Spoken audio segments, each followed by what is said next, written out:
Hello guys, welcome to another video of Reinaldo chess lesson. Today we are going to do a recap of the round number 10. We have one of the decisive results was the game played between Nepomniachtchi and Alekseenko Kirill. With this victory, the Russian player, Nepomniachtchi, managed to take the sole leader of the tournament. Well, he was leading from before, but is consolidating his position. I select this game because have relation with the previous round where we saw a Catalan opening played by Anish Giri against Wang Hao, and really Anish outplayed the Chinese grandmaster, really without do too much, really, because it's a very difficult opening to deal with black. So in this case, in this case, we are going to see a similar history in the round number 10, played between Jan Nepomniachtchi and Alekseenko Kirill. So Jan opened the game with c4. This is known as the English opening. And something interesting about the Catalan opening is that really there is a lot of different order of move to get the position. So Nepo start with an English opening. For sure, this gives to black some alternative, like for example, e5, and we are going to have a reverse Sicilian setup. But okay, he did knight f6, g3. And here we can see immediately the Catalan formation that White is looking for the long turn advantage, putting pressure on the big diagonal with the bishop. So e6, bishop g2, and d5. About this order of move, it's important to notice that White don't have d4 already made. So this can give to White probably a bit more flexibility. Also, as d4 is not on the board, it's important to consider for black, in some case, the possibility to push the pawn forward to d4. So now knight f3, and here Alekseenko decide to capture the pawn on c4. Important to mention the alternative that we say before, as d4 is not already made by white, black can consider the possibility to push the pawn to d4, and that option is the top engine suggestion at the moment, and the option number 3 on the database. Really, in case of d4, basically what we are going to have is kind of Benoni structures with reverse colors. Why is going to have an extra tempo in comparison with the normal variants. But okay, here after the capture on c4, as we comment in the yesterday game played between Anish and Wang Hao, this capture here against the Catalan setup is known as the open Catalan. In my opinion, well, according to my practical experience, the few times when I play the Catalan, I consider that one of the best ways to face it is using the setup with c6, b6, bishop b7, but keeping this pawn on d5. Because in that way, the activity of the bishop is going to be less in general lines. So one important detail is that when somebody have a bishop in the fianchetto location, keep the central pawns where they are is something is very important. Is something very important to do in order to decrease the activity of the bishop. But okay, in the open Catalan, normally this check is available. Nepo went for that. Knight b d7, queen takes on c4. So far so good. We are still in following theory. a6, classical continuation to play b5, win a tempo, and bishop b7, counteracting finally the activity of the white bishop on g2. Prophylactic move, queen c2, anticipating b5. Now, in case of b5, white is free to move the knight somewhere, creating some discovering attacks. So now we have here c5, taking the control of the center of the board, because as white don't have d4 already made, black is looking for or hoping for some simplifications in the center of the board to liquidate the center.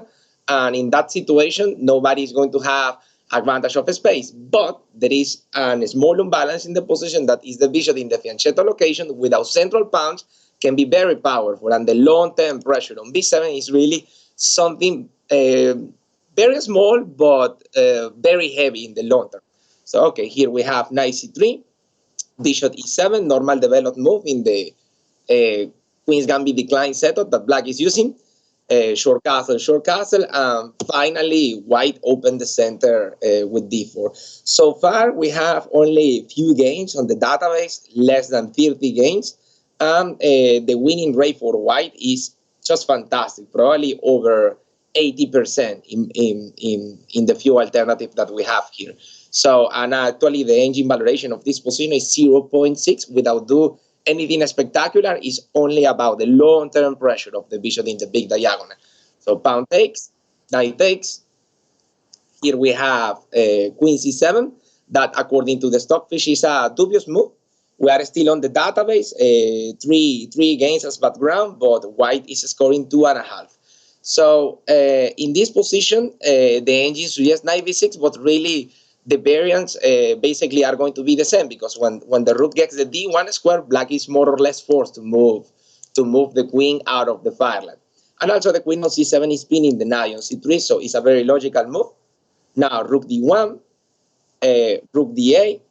Here, yeah, the engine suggests knight b6, again, looking for knight d5 and maybe some simplifications, but in case of knight b6, a4, yeah, this is a thematic way to deal with knight on 3 knights. And after rook d8, a5, knight b d5, and knight takes on d5, so white simplify the position without being worried about the trade of pieces here, because eventually black is going to have here an IQP. The capture with the knight is probably also possible, but really white can increase the pressure on d5 a lot, with knight e3. So looking at this position, really we can notice that, white don't manage to resolve all the opening troubles, because we are having an IQP position without queens on the board and only 3 minor pieces. Also, white is ready to block the IQP with the knight. So, well, okay, we have in the game, instead of knight b6, rook d8. Now, bishop d3. About this move, this is a move that normally in a first glance looks like a little bit strange, because black can jump with the knight, chasing the bishop with the knight. But here, this apparently inaccuracy have a tactical justification, because after bishop e3, normally, if wouldn't be a tactic, usually we have to play h3 to cover the square, later go for the bishop, just preventing knight g4. But in this case, in case of bishop e3, knight g4, we are going to see this very powerful intermediate move. Knight d5, because the queen is hanging, and also the capture of the bishop is going to be with check. So here, white have already a kind of winning position. Yeah, this is, those tactical resources are quite common when we are in positions where we have advantage in development. So we can notice that, because white rooks are connected and black rooks are disconnected because of the bishop on c8. Here, yeah, I say winning position, for example, just to continue, queen c2, check, king f8, knight takes c2, knight takes c3, knight takes, king takes. So a lot of simplifications, but still long-term pressure in the big diagonal, and the two rooks are ready to occupy the open files, and really black still have a lot of troubles to resolve. This is a typical Catalan position, very annoying to play for black. But okay, in the game, Kirill did knight b6. That is very logical, enabling d7 for the bishop to try to complete development and connect the rooks. Rook a c1, incorporating the last pieces into the game. And here, okay, bishop d7 is a possibility. But normally the downside of this move is that in case of bishop d7, the pressure on the long diagonal in combination with some queen b3 ideas is really something very annoying. So black really would like to be very sure before move the bishop from the protection of the pawn on b7. So he did e5, looking for some space and also enabling the diagonal for the light square bishop, but this move enabled a square immediately. So this is probably the main strategic inaccuracy. Now white took this square, chasing the bishop, and here Kirill did the trade just to try to fight for the initiative and preserve and be able to connect the rooks. But really, this move is an important concession, because black is losing the bishop pair, and his remaining bishop is in the same color of the central pawn. So really, basically anything changed. White still have the long-term pressure along the big diagonal. So queen takes. Yeah, here maybe instead of the capture, bishop fa can be also another possibility, keeping the bishop to square away of the knight, but in that case the rooks will be still disconnected. So takes. Now knight c4, typical middle game plan, chasing the bishop. And here we have this sequence, bishop g5, and after rook takes, knight takes, creating the pin. So black have to be careful with that.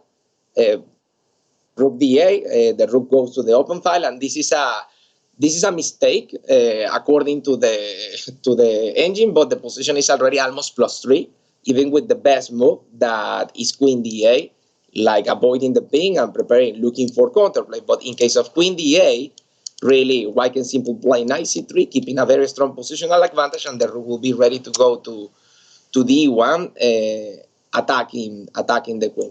The fact that the pawn is hanging really doesn't matter too much, because white always have counterplay on the big diagonal, and b7 will be hanging as well.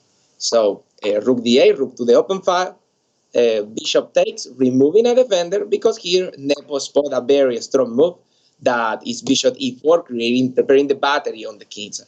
So another alternative here could be b3. That seems to be very logical to increase the pressure on the pin, but here Nepo spot a very clever trap, the really b3 that looks very natural, will be a blunder because of the spectacular knight e3, a strong intermediate move. If white takes the queen, black can capture here, and after bishop f1, checkmate. The name of this checkmate pattern is the Arabian mate. It's a combination between the knight and the rook. So instead of falling the trap, Nepo just play bishop d4, preparing the battery on a7. And now Kirill was in big troubles, because g6 is not possible, because the bishop will be hanging on f6.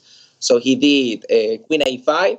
This is just, a kind of desperate move, looking for counterplay. Black is trying to get the invasion square on e1, but here we are going to see a very instructive move by Nepo. White have a lot of alternative, and the capture of the pawn is possible, but there is a very popular quote in chess that suggests the threat is stronger than the execution. So if you keep all your threats going on and prevent the opponent's counterplay, really that is the best thing to do in positions when you have a kind of decisive advantage. You need just to consolidate. Here, okay, well, the decisive advantage is more positional, because white don't have any material yet. But the capture on a7 is kind of unavoidable. So he did knight c3, protecting the background with the rook, interference, also preventing that the queen get the invasion square, protects a2. So really, it's a very solid move in the positional point of view. Also here, the capture here is imminent. In case of a6, the queen can get the invasion square anyway, and there is some knight d5 checks, winning the knight in good conditions as soon as the king goes to e7. So Alekseenko anticipated that. He moved the king. The capture on a7 is also possible, but Nepo did knight d5, also to cover the e7 square, threatening the bishop, threatening the knight. So too many threats at the same time. Alekseenko pushed the pawn, defending the knight, creating the outpost on c4. But after the capture, here there is a checkmate threat incoming in one move. So black is more or less forced to sacrifice the exchange in order to prevent the checkmate. Bishop takes, queen d2. This is a fork, double attack.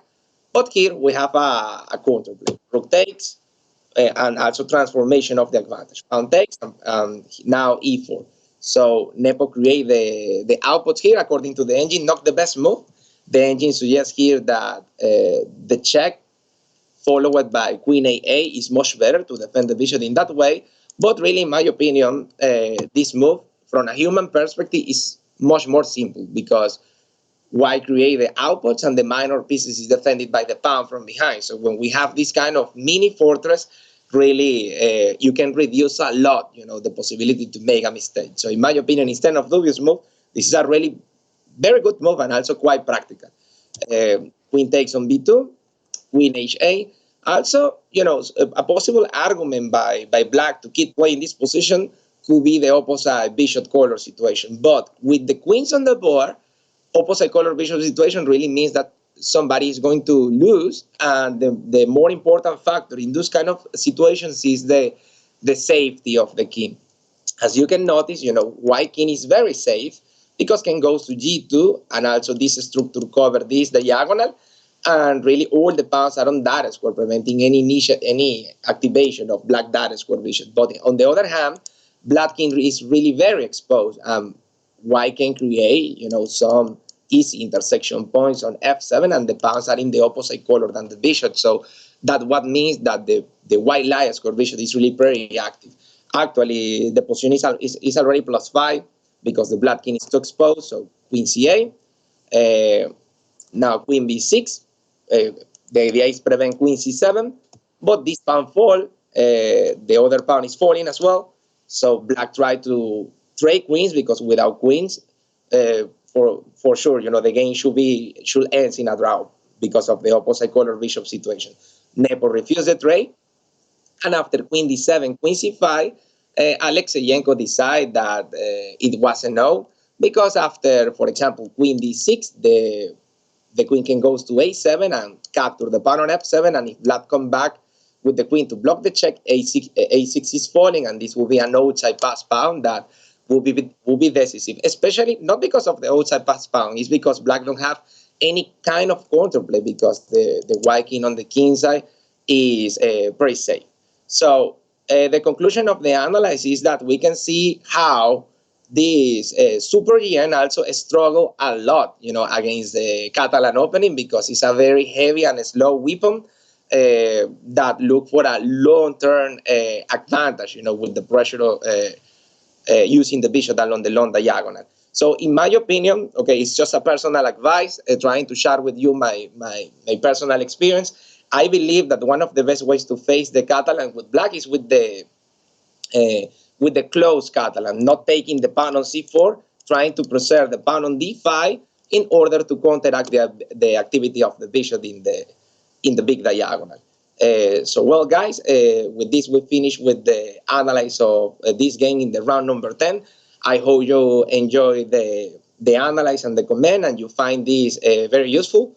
Thank you very much for watching the video. Also, I want to say special thanks to some of the followers, all my students, by the way, and also some followers that are not students, but they are also quite active in the comments, giving to me the feedback that for me is something quite important as the motivation to keep creating material for you. And thank you very much for the support to David Durbin, Pravir Mitra, and all the followers that I know that are there. Some also students like Glenn Wilkinson that he always let me know his feedback about the videos and the content. So thank you very much to everybody. Don't forget, if you enjoyed this, share and subscribe, and also let you know to your friends about the content of the channel. We are growing slow but surely. Nothing more to say. Thank you very much. See you soon. Bye.